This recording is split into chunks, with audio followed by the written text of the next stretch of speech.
Everybody give Jordan a big round of applause.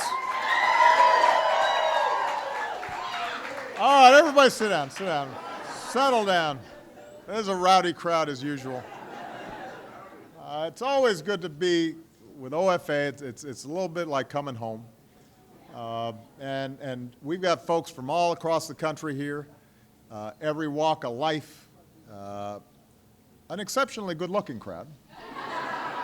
But it is wonderful to see all of you. I see some familiar faces. I see some people who I haven't seen before. So just a little refresher on how this came about. It started 8 years ago when people of all different backgrounds and political beliefs came together with a simple conviction that people who love their country can change it. And on that campaign, we tried something different. We had to because you had a candidate named Barack Obama, who, when I look back at the pictures, I looked like I was 14 or something. So clearly we weren't going to be able to run a conventional campaign. And because of my background, because of the work I had done as an organizer and helping put together voter registration drives, there was a bias on our part for grassroots action. And so we put power in your hands. We organized. We had offices in every great corner of this country. It didn't matter whether it was a red state or a blue state. Everywhere we went, we said if there's just 2 volunteers or 1 volunteer who gets another one, then we're game and we'll work with you. We trusted our volunteers with a simple set of organizing principles. Respect people, empower people, include people, listen to people, find out what's on their minds, find out what's moving them, so that this wasn't a top-down affair, but this was a bottom-up affair. And people could come up with their own ideas about how to get people involved and what to emphasize and how to organize themselves. And together, we created a movement for change that couldn't be denied. Some of you were there from the very beginning. And all of you are heirs to that movement, including me. And I couldn't be prouder of what you've done and everything that you continue to do, because there are now 250 Organizing for Action chapters across the country.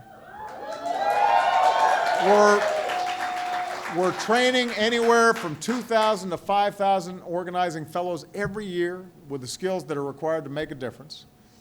We're not telling them what issues they should care about. We're saying, here are the tools you need for civic participation to help move the country in a better direction. And when you all go back into your communities, you're not giving marching orders from me or from Washington or anybody else. You figure out what's important in your communities, and you organize around it. You be the change that you want to come about. And it's because of committed citizens like you that this country keeps moving forward. That's been the spirit of the entire 7 years that we've been here. Sometimes people haven't reported on it. Sometimes there's been so much obsession with the ins and outs of the legislative process here in Washington, or lack thereof, that folks don't realize all the work that has been taking place on the ground. But you've been part of that. You've been making it happen. When we took office, we were losing 800,000 jobs a month. Unemployment rate was going up to 10%, and over the last 5 years, 5.5 years, our business created more than 13.5 million new jobs, and the unemployment rate's down to 5%. That's work you did. We were told we couldn't put new rules on Wall Street or more protections for consumers or ask the wealthiest of Americans to pay their fair share of taxes without crushing job growth. But we did it, and the stock market doubled, and we've seen the longest streak of private sector job creation on record. That happened because of you. When I took office, more than 15% of Americans went without the security of health insurance. And for the first time, because of you, more than 90% of Americans are now covered. More than 17 million people are able to get health insurance. Insurance companies can't discriminate against people with pre-existing conditions or charge women more just for being women. That all happened because of you. We were told that if we did get health insurance passed, we'd be adding to the deficit. It would explode. Well, you know what? We've covered 17.6 million Americans so far, and in the process, the deficit's been cut by 2/3.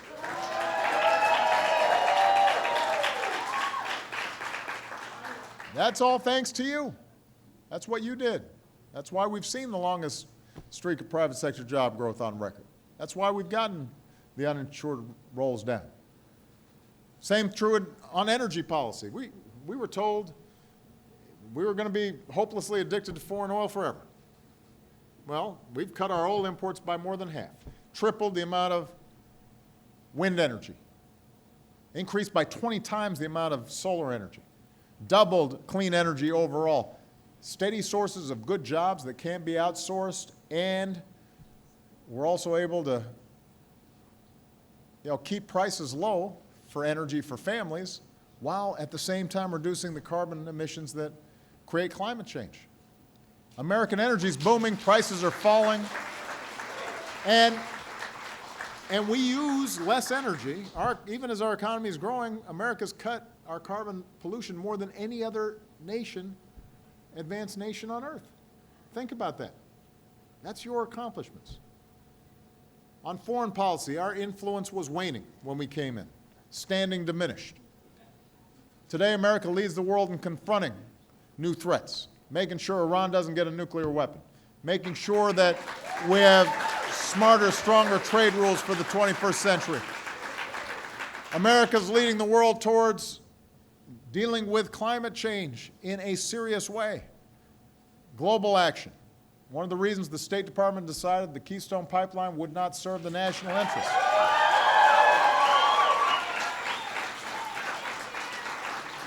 Approving that project would have undercut our global leadership.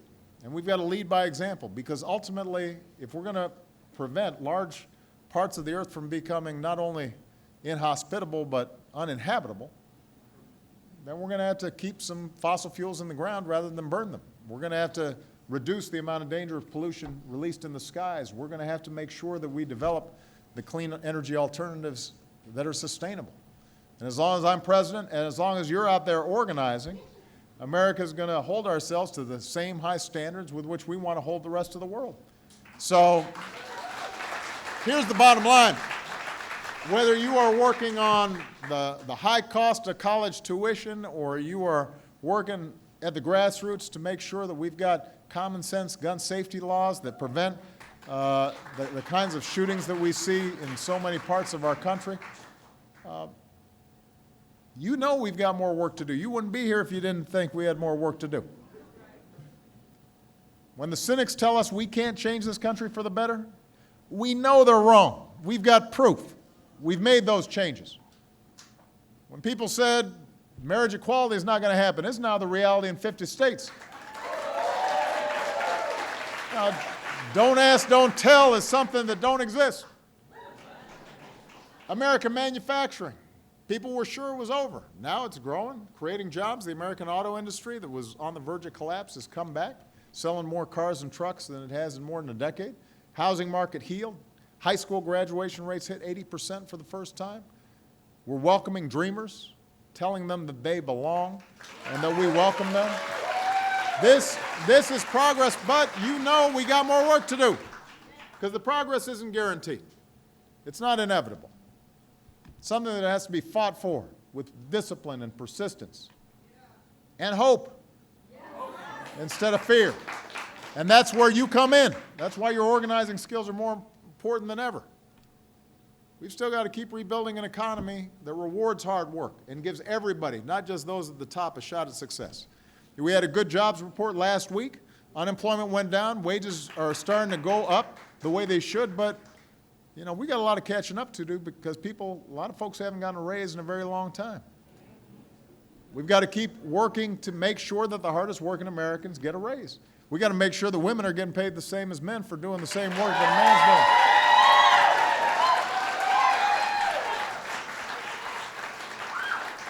On climate change, all the work that we've done on the Clean Power Plant rule and doubling fuel efficiency standards on cars, it's not going to be enough. We've got more to do. And we've got to educate our communities to understand that this is not a hopeless cause, but we have to take it seriously if we want to leave our kids a safe and prosperous and habitable planet. We've still got to our work cut out for us to fix the broken immigration system. At a time when we've got so many people playing on anti-immigrant fears, we've got to remind people that this is a nation of immigrants. That's how this country got built. You know, and by the way, those immigrants were from everywhere. There was a beautiful, I'm trying to remember what magazine I saw it, but they had a picture of immigrants from Ellis Island. And, you know, this was from the 1800s, early 1900s. And, you know, you had folks from Sweden and Bulgaria, and they were all in their native outfits. And, you know, they didn't look like, they did not look as if they had just hopped off a jet and were all spruced up. I mean, they were, you know, they were strivers, but they were escaping poverty and in search of a better life. And a lot of them didn't have, you know, great educations, but they knew that if they were able to get here, that their kids would have a great education. The notion that somehow this generation of immigrants is different than the past is just not true. The only thing that's happened is just we forgot where we came from. You know? We're going to have to work hard to build a smarter, fair criminal justice system. We've got to work hard to make sure our kids are safe from the mayhem of gun violence. Tell them their lives do matter. None of this unfinished business will be completed in the next 14, 15 months. It's not going to be completed within my presidency or the next or the presidency after that. But that's the thing about America. The task of perfecting our union is never complete. But, if I understand this, I may only hold this office for another 14 months, but I'm not going anywhere.